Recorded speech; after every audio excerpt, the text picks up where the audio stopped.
what I'll do is kind of set up.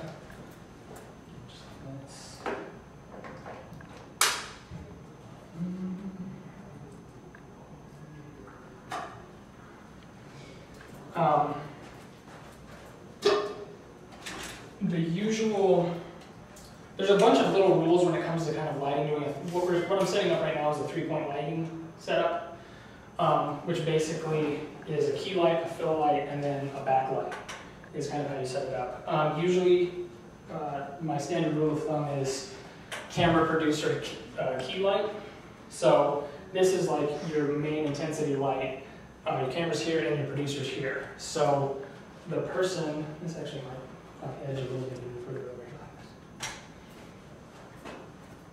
So the person will be sitting here. The majority of the light will be hitting them here. They'll have a fill on this side that kind of takes that shadow inside of their face and kind of fills it out a little bit more. And then usually what you'll do is you can put a backlight opposite side of your key and kind of rake, just kind of give them an edge. So that way it kind of creates a separation between them and the background. Usually what I'll also do is when you're doing stuff with any kind of prosumer kind of camera, the lenses on them are usually really good, but the two things you'll notice with like digital video is that you have a lack of depth of field, and your exposure controls are usually, well, they're usually pretty good.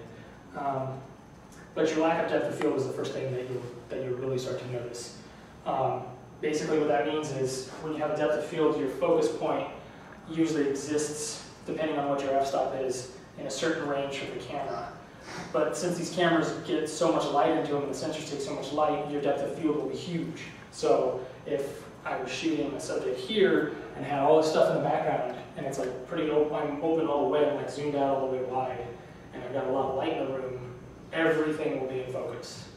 Which is handy when you're doing like random gun stuff, because you know that you can just open it all the way up, zoom as wide as possible, and you can shoot anything and you'll be okay. For the most part. But when you're doing like interview situations, one thing to kind of look at is how far away the subject is from the background. So usually I'll try to keep the subject kind of pushed away from the background as far as possible, so that way when I zoom in on them, it's like the background drops off. So when you're shooting on campus and you're interviewing people in their labs, in their offices, in their dorms, and all these other places, that's usually the first thing you'll notice you don't have any compromise with, is because you're usually in a room, like some people's offices are literally like the size of this square right here. So you won't be able to pull them off the background. I've done tricks though where it's like you'll have the producer, if I have the luxury of having an inter reporter or producer with me, I'll have the subject here in their office, and the producer will be here like against another wall, and I'll actually be outside and down the hall, like 5 or 10 feet down the hall shooting from there. And just like somebody walks by and I have to be like, you know, to kind of throw the background off, it kind of helps make it look a little bit prettier. So, I'll go over all my lighting stuff. These are just standard Omni stands from Lowell. Most of the lights I get are from Lowell because it's cheap stuff, but it's also like really kind of hardy stuff. These stands I've actually repurposed. When I first got the job, I went through and found any gear that I could even remotely kind of work with. So these are actually supposed to lock down here, but they don't. I replaced all these and these, but this is not that big of a deal as far as locking these down, because if they're weighted properly, they'll just kind of hold themselves. This is an impact stand, which is basically the same kind of stand, but this actually locks into place. Those are just kind of older. So, what else? I usually carry with me light gels or filters.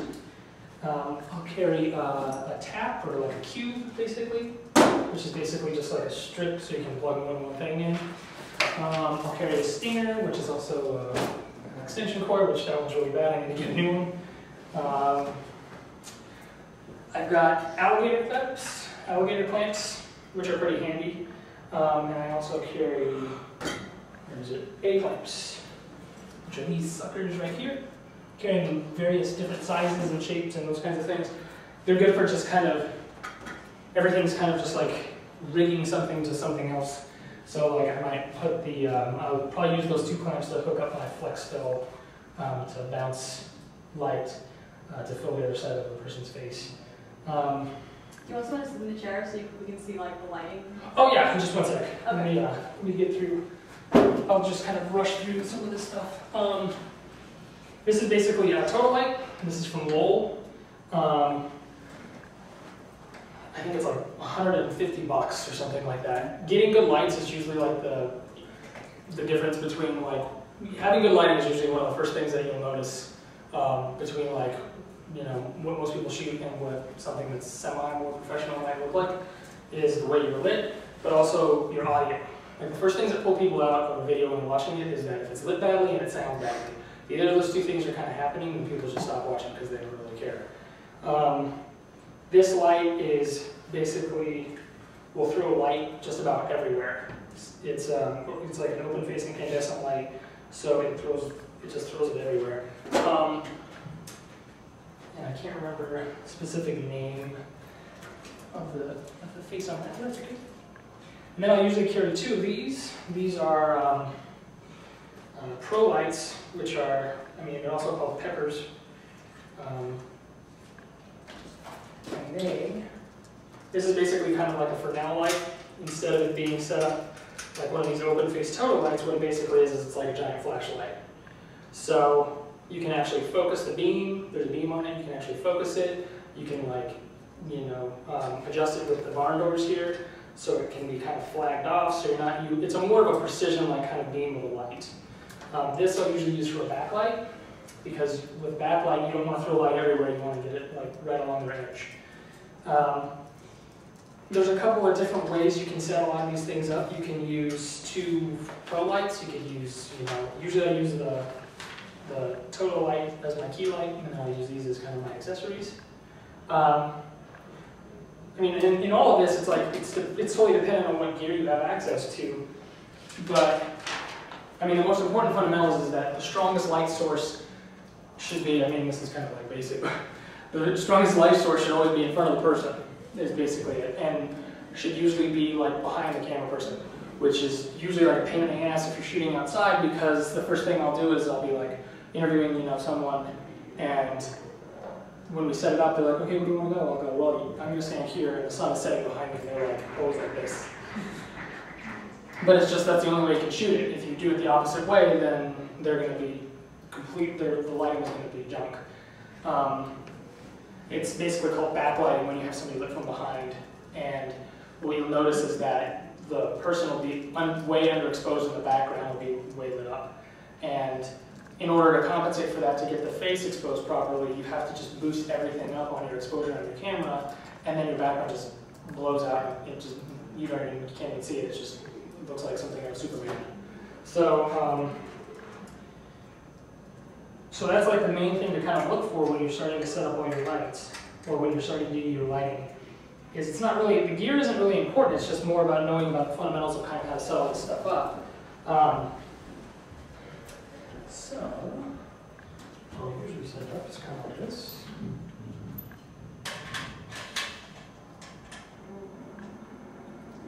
There's a website that I meant to shoot around before we all met. It's actually Lowell, L-O-W-E-L. Their website, actually, you can go to it and you can, like I think I talked about this last time, you can digitally, you have a person sitting in a chair and you can actually set up lights in certain ways, and it'll show you how the shadows fall on their face in different ways, and you can see examples of how all this stuff is kind of set up. So besides carrying the lights, I also carry like kind of like adjusters for the lights. I usually carry two umbrellas. One of them is like a reflector umbrella, which I rarely ever use, and this one is a pass-through umbrella, so it basically acts like a nice way of like softening up light. But I'll settle this up before we kind of